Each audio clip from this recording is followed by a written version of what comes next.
एक सुहानी सुबह थी। सूरज आसमान में धीरे धीरे चढ़ रहा था। उसकी किरणें बादलों के बीच से झांककर पूरी धरती को सुनहरी रोशनी में नहला रही थीं।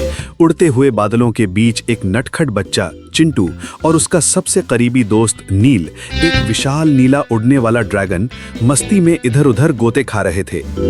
नीचे दूर दूर तक फैला हरा भरा जंगल, ऊपर चमकता नीला आकाश, जैसे धरती और आसमान आज सिर्फ इन्हीं के लिए बना हो। चिंटू ने नील की पीठ थपथपाते हुए मुस्कुराकर कहा, नील, आज पूरा जंगल हमारा मैदान है। चलो कुछ ऐसा करते हैं जिसे सब जिंदगी भर याद रखें। नील ने आंख दबाकर कहा, फिर तो मस्ती की तैयारी कर लो। जैसे ही वे जंगल के ऊपर मंडराने लगे, नीचे खेलते हुए जानवर दिखाई दिए। बंदर, लोमड़ी, हिरण, सब आम के पेड़ के नीचे मौज कर रहे थे। चिंटू ने एक आम उठाया और फुसफुसाया, चलो, बंदर की चालाकी पर आज हमारी चाल भारी पड़ती है। नील एक घने पेड़ के पीछे छिप गया और चिंटू ने निशाना लगाकर आम फेंका। ठपाक! आम सीधा बंदर के सिर पर लगा और वो धड़ाम से गिर पड़ा। बंदर उछलकर चिल्लाया, बचाओ! आम ने मुझ पर हमला कर दिया। जंगल में हंसी की लहर दौड़ गई। चिंटू और नील की हंसी रुकने का नाम नहीं ले रही थी। लेकिन तभी जंगल की हवा थम गई। सारे जानवर सिहर उठे। एक ठंडी सनसनाती हवा के साथ काले धुएं में लिपटी एक डरावनी परछाई सामने आई। सिटन्या, जंगल की सबसे खतरनाक और रहस्यमय जादूगरनी।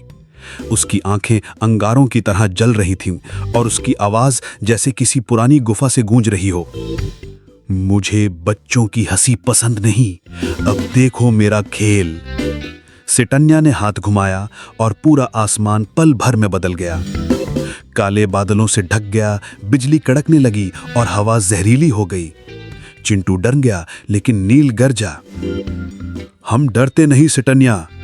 नील ने ऊंची उड़ान भरी और अपनी आंखों से जादुई नीली आग निकाली। ये आग जलाने के लिए नहीं थी, ये प्रकाश की ज्वाला थी। जैसे ही लहर बादलों से टकराई, अंधेरा छटने लगा। बिजली थम गई, हवा फिर से मीठी हो गई और सूरज फिर से मुस्कुराया। जानवर फिर से बाहर आ गए, पूरा जंगल गूंज उठा, चिंटू और नील जिंदाबाद। सिटन्या का जादू टूट चुका था। वो कांपते हुए पीछे हटी और चीखती हुई गुफाओं की ओर भाग गई। चिंटू ने नील के साथ हंसते हुए हाई फाइव किया और बोला, मस्ती करो, लेकिन जब जरूरत हो तो बहादुरी से डरो नहीं। नील हंसकर बोला, अगली बार शेर से रेस लगाते हैं।